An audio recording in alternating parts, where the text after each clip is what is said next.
Hi, today on the Nurse Coach Duo, we have Matt Dickson, a hypno yogi, who's going to talk with us about hypnosis and for hot flashes and all the other things that it can help with in midlife. Thanks for joining.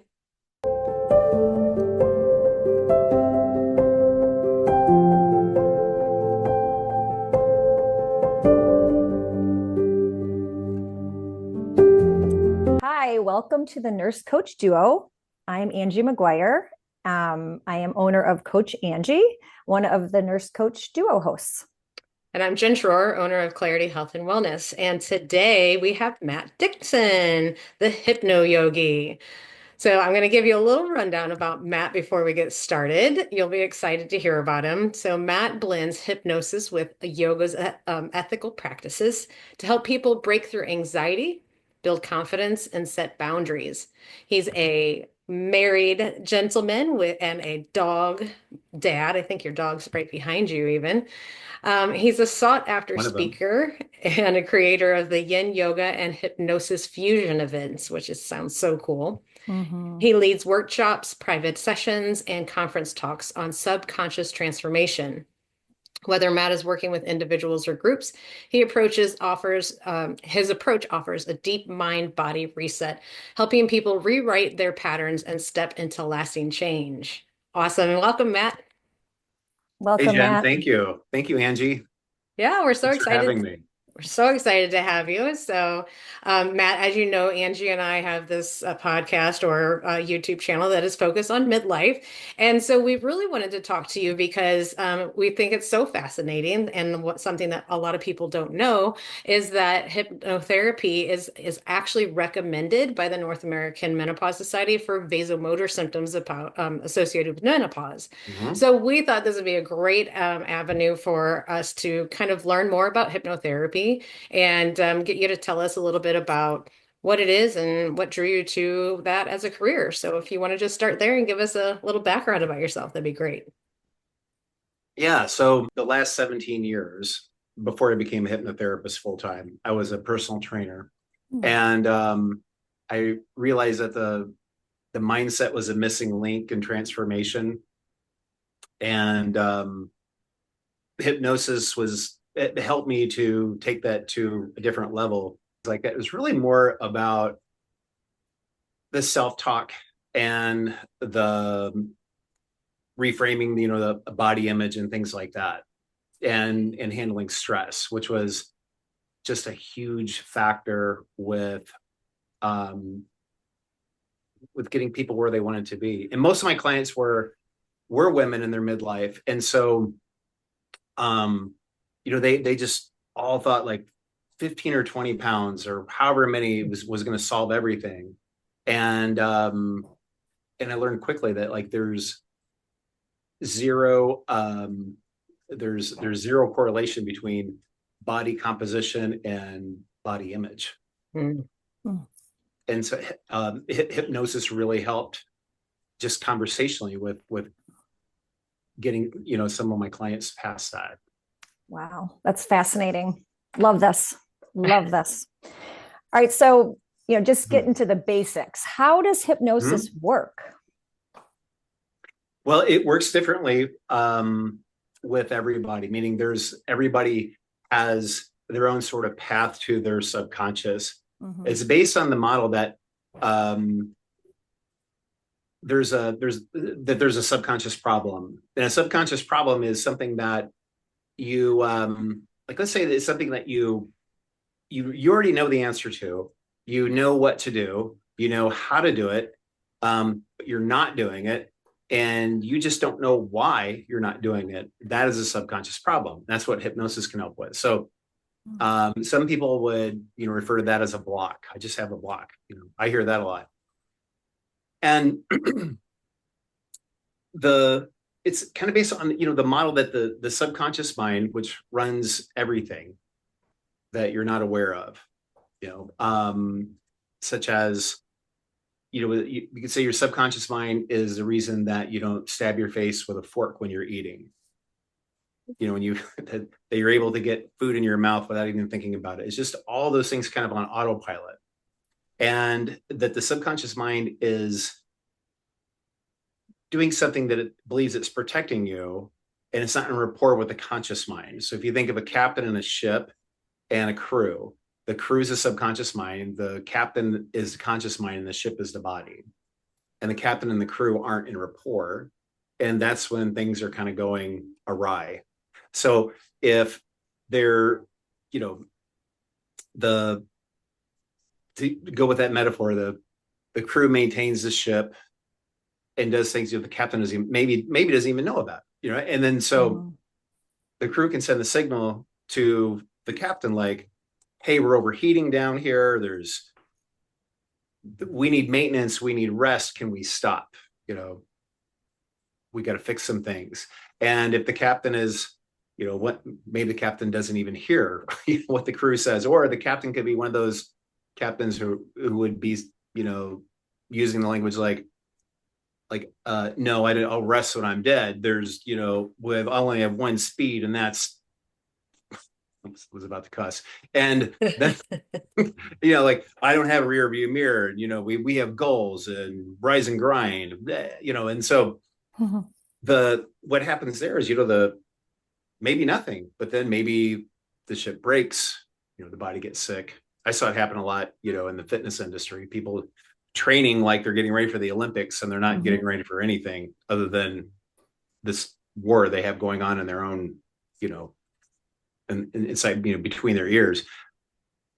Or the captain could be somebody like, you know, the crew can look around and say, man, everything is really still down here.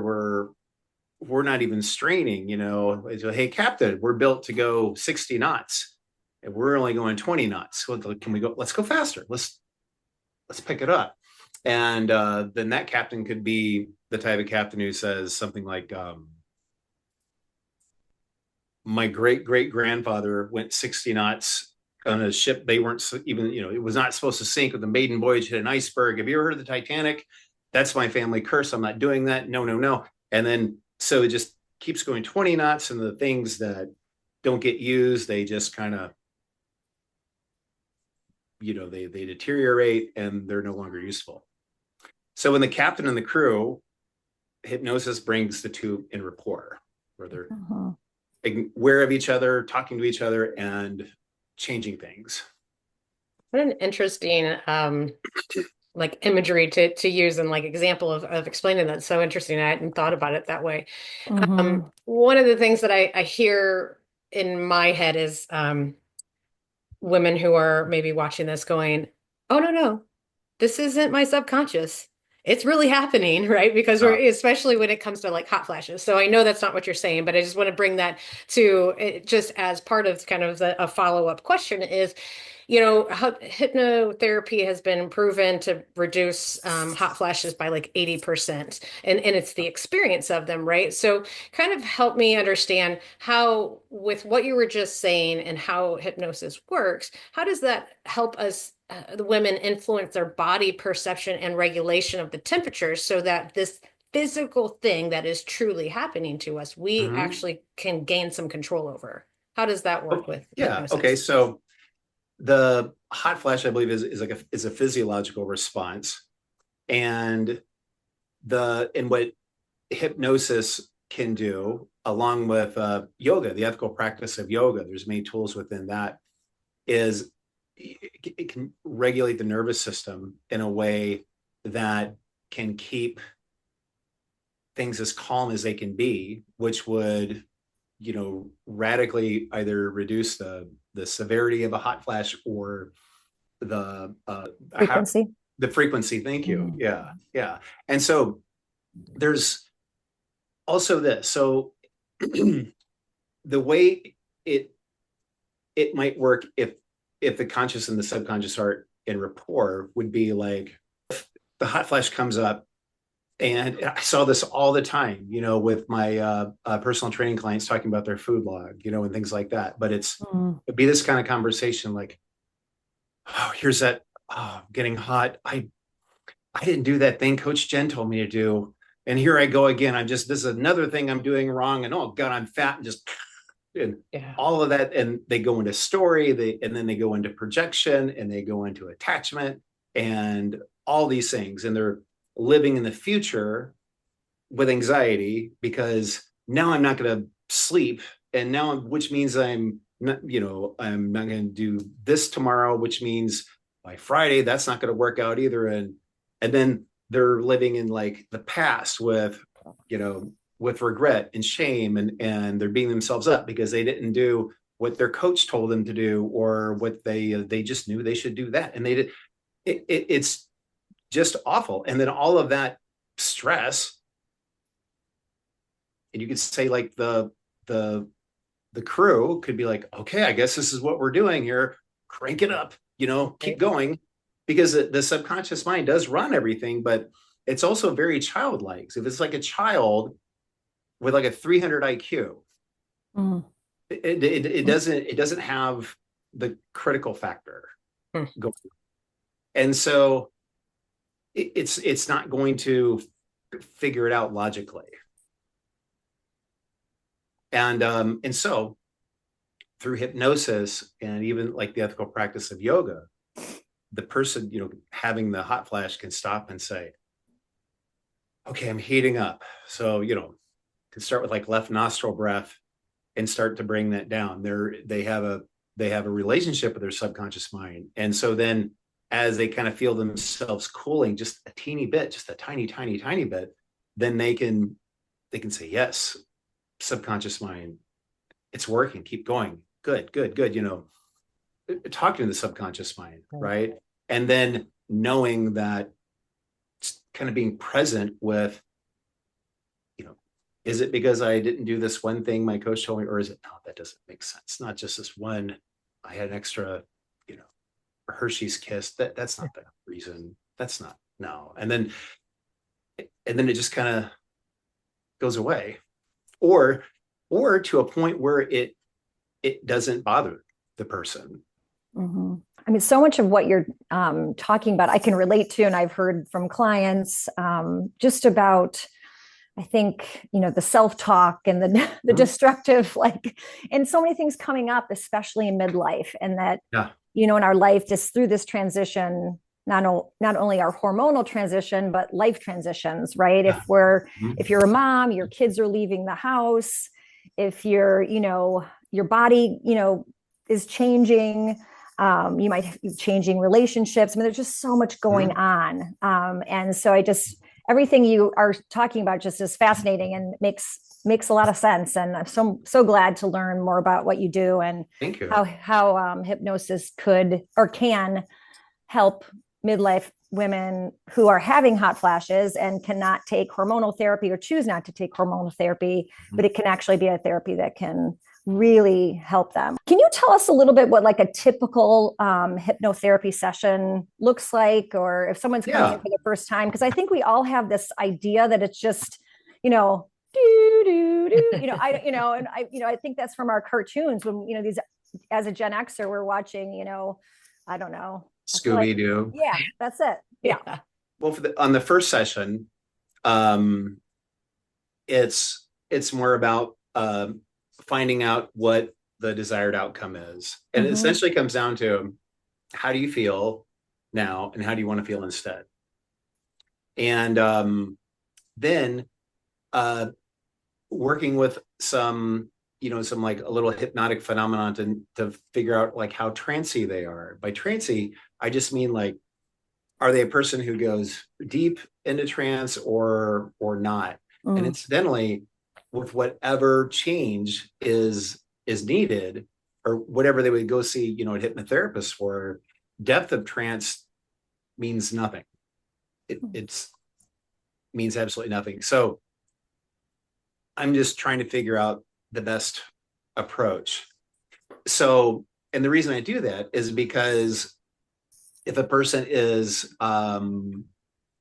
say they consider themselves a poor visualizer, or they, they're, the example that you had earlier of that's definitely a thing of like deep relaxation and kind of a whole hypnotic experience of like, visuals and things like that.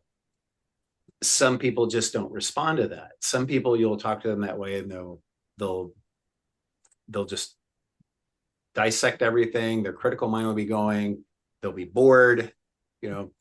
And so through some, just general tests, I find out like what their approach is.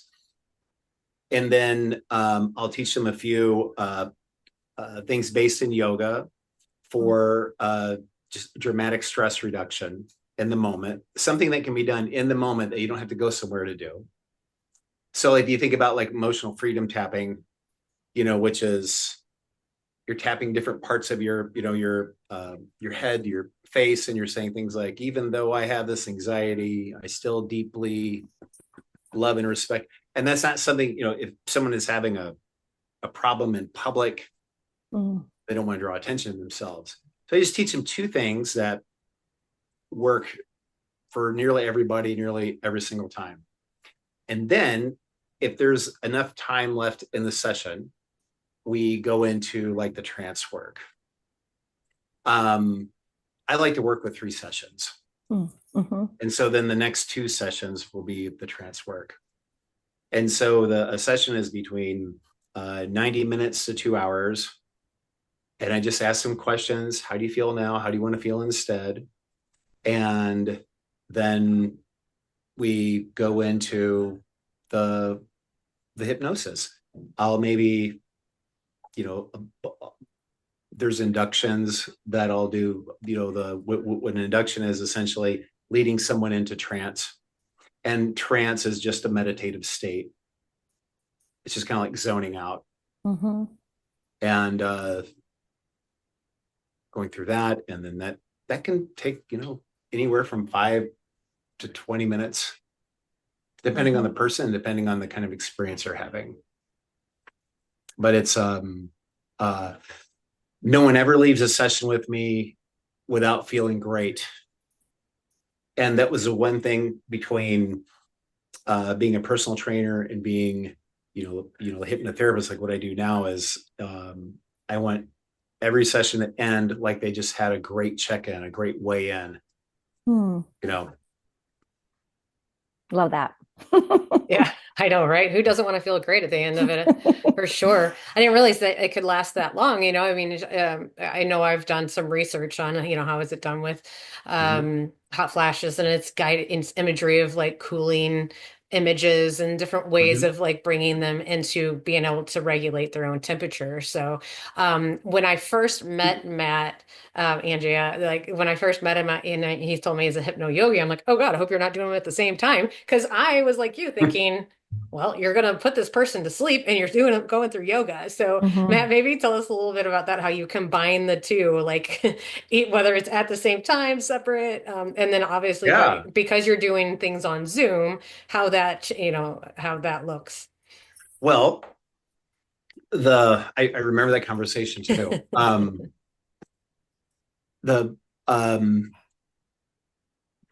I work on Zoom, so there's 8 limbs to yoga, and the physical part is, the asana is really is one of them.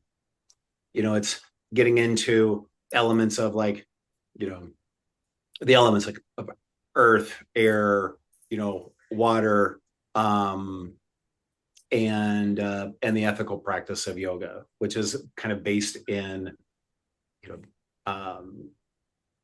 being present, surrendering to the moment, being present and not attaching, and not seeking, which is essentially contentment. And so I work things like that, and that's how I do it over Zoom. In person, I'll do events where, in fact, I also do this privately for like up to 6 people. So I combine a Yin yoga practice, which is a deep, stretchy, still practice, with hypnosis. And yoga language in a yoga class is hypnotic in nature anyway. And so I'll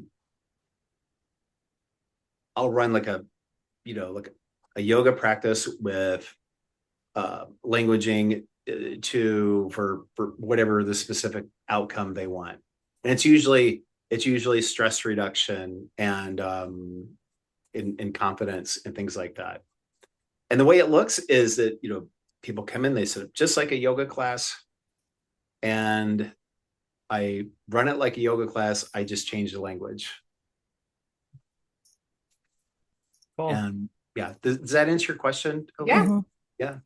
Yeah, absolutely. I just kind of wanted you to share that with everybody because I know that I saw it for the first time. I was like, huh, how does that work? Well, I was doing a private yoga session when I was just getting into hypnosis with a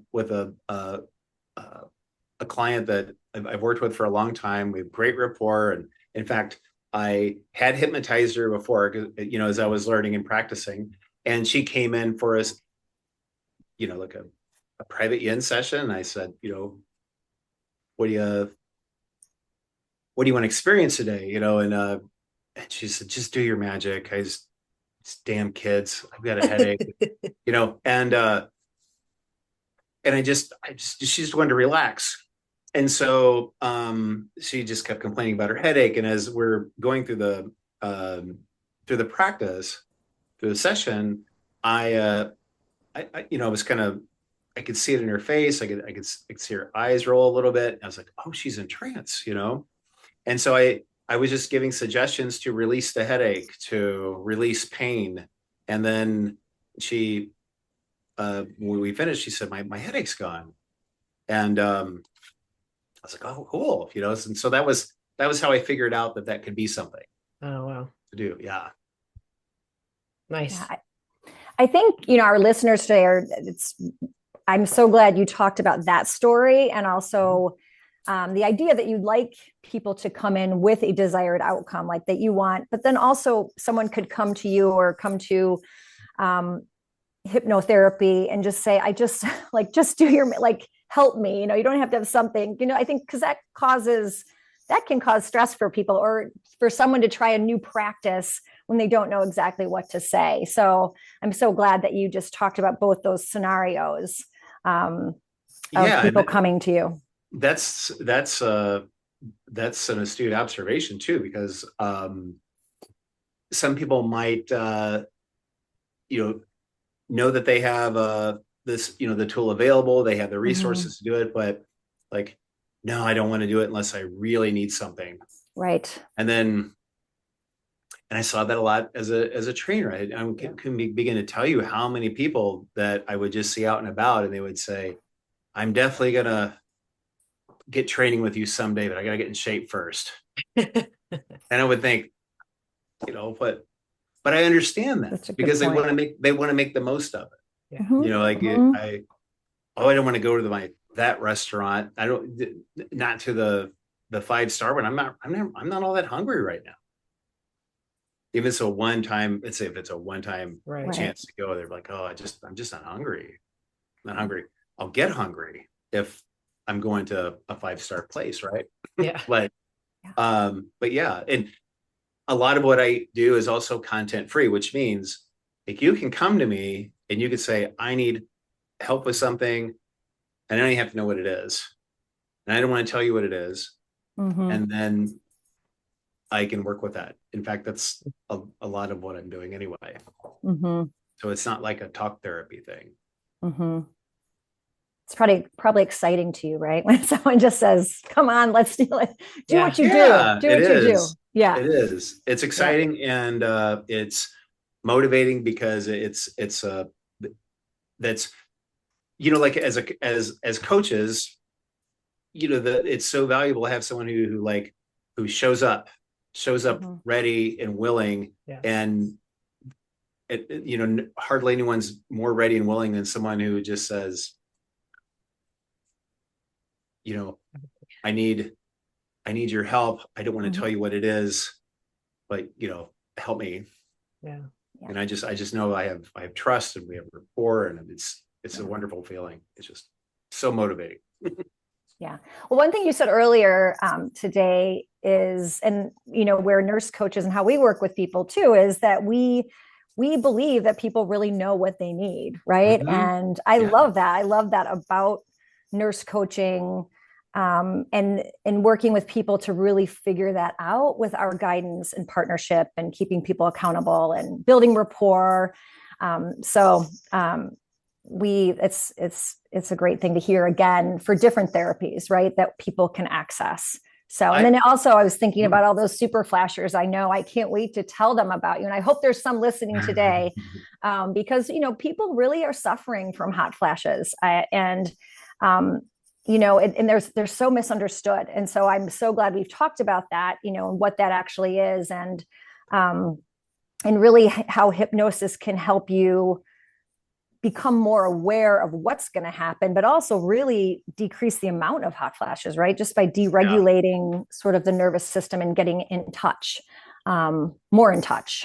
But it takes time in practice. So that's what I think people need to understand too sometimes, is that like, you can't just do one thing or, one time. I mean, you can, but it just takes practice too. And I like the idea that you prefer to see someone 3 times, right? I mean, you were saying that that's typical. I prefer to, yeah. Yeah. The a real path to like figuring something out for oneself. If you set like a true yogi, a true yogi is not, is someone who can be present, and they're not going to attach to other people's expectations, or they're not going to go into story without, evidence. They're always going to look inward, and which means like, and that means so, anxiety is living in the future, and the regret is living in the past. And so it's not that a true yogi will go into the future or go into the past. They just know how to bring themselves to the present, which is body sensing.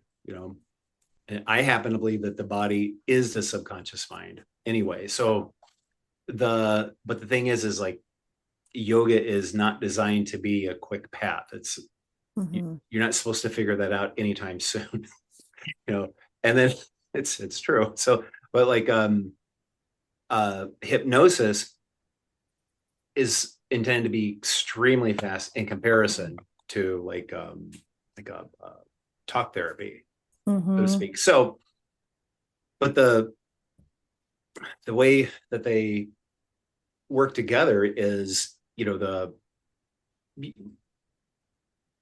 whereas a yogi might be like, oh, I'm burning up and this is just my experience now. And they'll just be present and kind of be okay with it, even though they're, oh yes, this is physically miserable. I really hate this, but here we are, Yeah. And so someone who knows hypnosis can talk to their body, say, hey, what do you need from me? Or I hear you, I feel you. Thanks for getting my attention. What do you need? And sometimes like if someone is just, angry and freaking out, and rather than try to solve it, just ask them like, how can I help? What do you need? And they'll just kind of calm down. You know what I mean? And I think the body works that way. And that is, that's kind of the practice is body sensing and getting in rapport with the subconscious, which is quite easy to do. It's just, it just takes a little front of mind to do it. Yeah. I coach a lot about like getting in tune with your body and listening to your body. And I feel like that's kind of what you're saying. Like it's like an amped up way of doing it. I feel like, and even like, because it really is a hard thing to learn to do that, but it sounds like you can kind of like expedite that, almost like just help you understand your body a little bit more, or at least communicate with it. That's a perfect way to put it. So that to expedite it. Yeah. I think it's also interesting. I mean, just over the course of just talking to you, how many things we've touched on that hypnosis can help. I don't know that people quite get the broad array of what it can assist with. And I think there's a big community within the midlife, perimenopause, menopause, whatever you want to call it, where women are just not feeling like themselves, right? So there's so much that can be done with hypnosis to help that piece of it, because a lot of again, there's obviously things that are happening in our bodies that are affecting us. Our hormones are changing. It is Mhm. not our fault. But to be able to manage it, we also have to be able to control our thoughts, where they're going, not catastrophize, not do these things where we can kind of grasp a hold of it. It's just that sometimes, either whether it's a hot flash or anxiety, which I know hypnotherapy can help with, depression, sleep quality, all these different things that it can help with and that we struggle with, is that we just start to spiral, right? It's, oh my God, I'm hot. I'm just, I can't handle this. I can't think, and I have brain fog, and I have to go into this meeting. Yeah. And it Yeah. just kind of Yeah. Yeah. you kind of start to lose a little control of that, right? Yes. So, Yeah. So, I feel like we could talk for hours, and this has been, gosh, so informative. I'm sure our listeners are going to feel the same way. But if you had one piece of advice to leave, with our audience, primarily being women in midlife or partners of women in midlife, Mhm. possibly listening, what would you leave them with today? You have to suffer with like this turmoil, conflict in your body. Get acquainted with your subconscious, and the way that you would do that is, um actually, could I leave two things? Of course. go Yeah. ahead. Okay. So let me just start with this. Affirmations. Hmm. Affirmations are very powerful for some people, and they're just garbage for other people. And the people that they're garbage for are the people who, they're creating conflict by saying, you know, I am cool, I am cold, I am, or I am skinny, I am this, I am that. Ooh, I hate that word skinny, but like, the all No, it's those real. It's a real word that yeah, many of yeah, it many of is. us Gen Xers use. Yeah, yeah. Oh yeah, Yeah. yes. And so the your conscious mind is saying, no, you're not. You are not rich. You are, no, that is not true. Well, yes, it is, but I need to. And so it creates a conflict, and then they just feel like crap. Yeah. And so a key to getting beyond that is, it's not just framing it the positive, or frame it this way, frame it that way. Just say the word. So how do you feel now? How do you want to feel instead? So um I want to feel confident, or you could just say confidence. Just say the word out loud: confidence, confidence, confidence. And then as you feel something, when you hear it, acknowledge it. Acknowledge what you feel, because that's your subconscious mind. Acknowledge it. It's confidence, confidence. And then just imagine like you're starting to feel it as you're confident. Confidence, yeah, we're feeling it. Confidence, confidence, or healthy, healthy, or um, prosperity, prosperity. Hmm. And or what is that? What is losing 15 pounds going to do for me? It's going to make me more confident. Well, confidence just that's a that's a that's that's a result of competence, right? Um, it's really when people say, oh, I just don't care, I want to not care, or well, that person just doesn't care in a good way. They give zero, what. And Yeah. so what is that person who they're just so free, free, free, or that is a key to affirmations. Just say the word without any attachment to it. Love that. And then the other thing is to um, make friends with your subconscious mind. So another thing with affirmations is like, if they think I am this, then if you want to praise yourself, it causes a conflict, because we don't like to accept compliments, because accepting compliments puts us in um, uh, a place of feeling like we have to return it, Yeah. and so even when we say it to ourselves, and that creates conflict, which is why we don't like to hear them from other people. You look nice. Oh, you look nice too. We feel like we have to do that. So, but it's easy to compliment somebody else. It's easy to praise somebody else. So call your subconscious mind. So just say something like, if you get a good idea, like I'm gonna go meet this other nurse coach, and then you have a great conversation. Like, thank you, subconscious mind, for that idea. Oh, we got here on time. Thank you, subconscious mind. And just think of it. Imagine your subconscious mind like it's a puppy, and you're just. I love that. It was a good subconscious mind. If you did, we all love puppies. Yes. Yeah. Every chance you get, praise your subconscious mind. Love that. Yeah. And then you'll start seeing it'll start showing you what you want to see. Yeah. And you're really praising yourself, but your conscious mind, it feels like you're praising someone else. Yeah. Oh, that makes sense.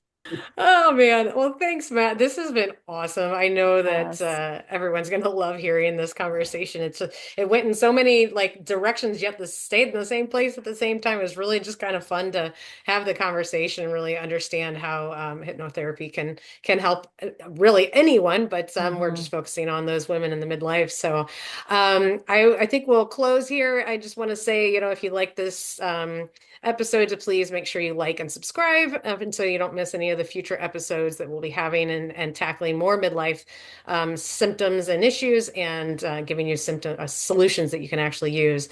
If you have any questions or comments, please feel free to comment below. We'll put Matt's information in the description as well, so that you can contact him if you have anything there. So we appreciate you for tuning in. Yes. Thank you, Matt. Thank you for having me. Thank you, Matt. I think we'll close here. I just want to say, if you like. All right, Matt, it's time for the rapid fire or lightning round. So we're just going to ask you a couple of questions, and you just kind of no deep thought, just fire away of what your answer is. I'll give you subconscious answers. Yes. To tell us what they say. Coffee or tea? Coffee. Cookie or cake? Cookie. Cats or dogs? Dogs. I love your eyes popped out on that one. Comedy or horror? Comedy. Right. What's your favorite self-care practice? Breath. Breathing. I don't know why I said that. That was a subconscious response. A subconscious first thing that came to your mind. Love it. Yeah. And your favorite go-to quick energy boost that is not caffeine? Oh, okay. So it's not coffee. I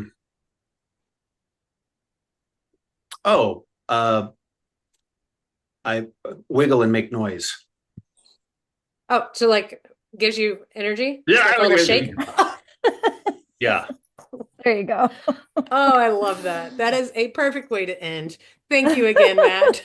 Thank you. Thanks, Matt.